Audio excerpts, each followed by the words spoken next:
sort of immortals of Super League, really. Yeah, that was a real dynasty. We're back underway, and Featherstone will have first feel of the football, defending a 10-point lead at 22-12, but you get the sense they won't be doing any defending of that lead. They'll be looking to build. It was an awful attempt with a tackle by Adam Lawton there.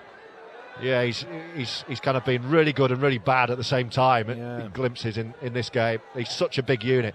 Earlier on in the season, when I was commentating with Leon Price, he was getting so frustrated with him because he doesn't realise sometimes what a big frame he has and how he can run over people. He's looking for offloads and passes. Go yourself, big guy, Leon was saying. It reminds me of one of the kids that you see in kids rugby that doesn't realise how big and strong he actually is. And well, he reminded me of a big guy who used to play for Leeds called Wayne McDonald. Oh, yeah. Who, that's a good take on the last, who scored a memorable try actually at the Saints Hill ground at Knowsley Road when he ran about 70 metres. Yeah.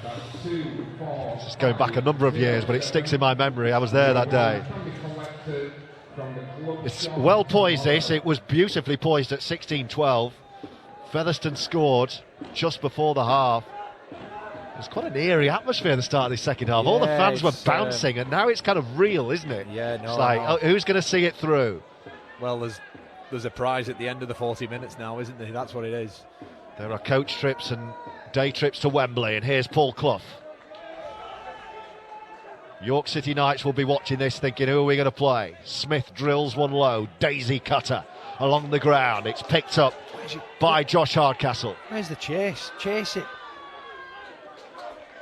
Kyle Amor living and breathing every moment. I can see a bit of coach in you. Talik completing the tackle. As Kyle said, you do sense next score is key.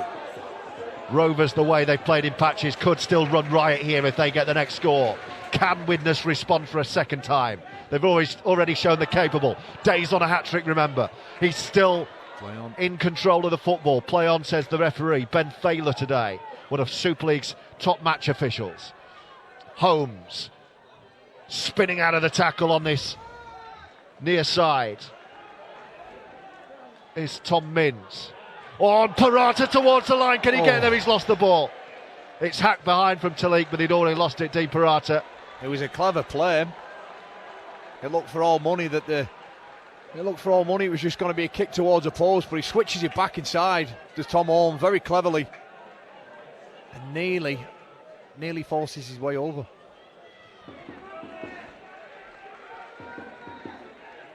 Well, the first error, the first penalty, you sense, will probably be key in this second half. Yeah. Looking for that first score, which if Featherstone get, they'll be thinking, we're almost there. We're almost in West London. We're almost at Wembley. Widnes will believe if they can get on the board next. Just close this gap again, which they had back to 4 at 16-12. Talik, who's been quiet so far, but is such a danger in this Vikings side. Matty Smith, as Kyle says, we're expecting him to rise to a greater prominence in this game. Clough's had a good stint. Great carry. He's been good for Widnes today, Cloughie. Last tackle. What will Craven do this time? He's going to go low in between fullback and winger. The bounce of the football is dangerous. The chase is again a little bit lethargic. Yeah, it's laboured chase and he's through a yawning gap. Hall offloads. And that's the difference. A laboured chase, instead of Craig Hall being tackled on his 10-metre line, he's tackled on the 40. And that's the big difference. Rover sends blood here. They have a 10-point lead. And they've started in the ascendancy after half-time. Adam Lawton there again, looking for the strip. Just make the tackle. Make the tackle. You've done it once. Parata to Holmes. And then a bouncing drive from Luke Cooper. Parata again, right in front of the sticks with a couple of tackles to spare. He's going to go left. Yes, he does. Holmes. He had Day yelling for his hat-trick there. It's last tackle, so Parata's going to come back. New Brown with his left boot. This is a tester. Can Tyra get up? He can. He's going to be trapped behind goal. I think it's going to be a dropout from the Vikings. Yeah, dropout. Great. And the pressure grows. Yeah, fantastic kick from Brown, which lands it right on the centre's head. 1 metre off his try line, and the commitment from Featherstone Rovers to land on him as he catches it and force him up. Featherstone have looked the more threatening in good ball. They've got such late movement from Holmes and Hall. They hide behind the ruck and then just swing round and really look to create an overlap with the numbers doing that way.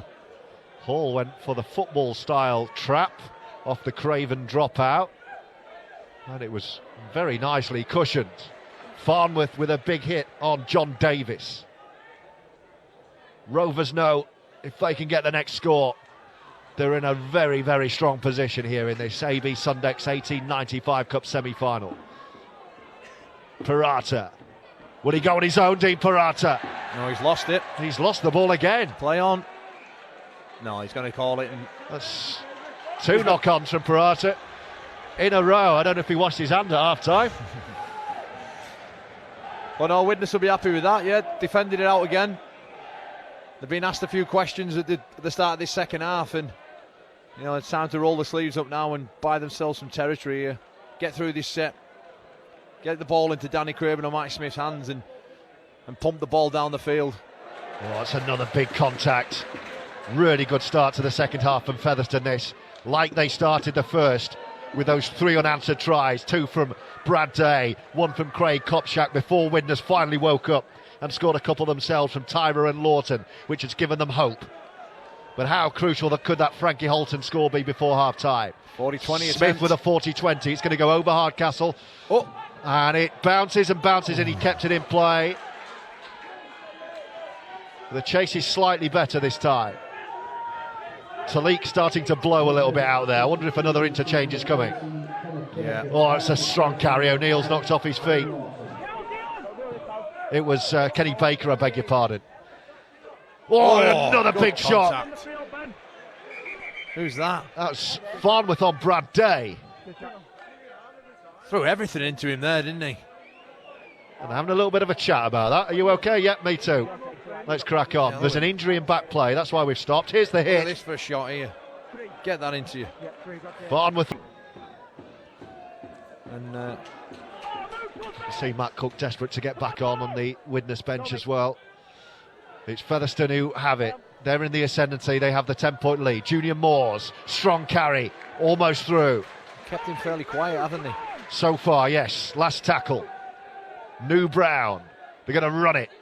Oh, look at the kick pressure. Brown to Holmes. It's a good take. That's great work from Danny Craven there to come from one side of the field and, put kick pressure on that allows his wingers to get a clean catch.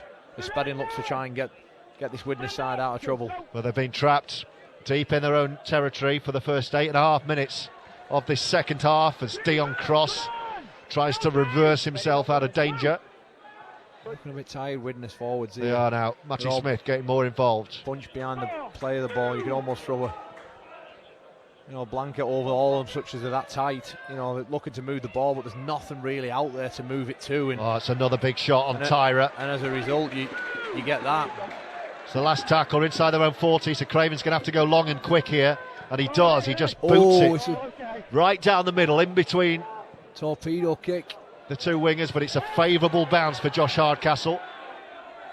And again, it's a tired-looking chase. Yeah, he's set for set at the minute again, isn't it?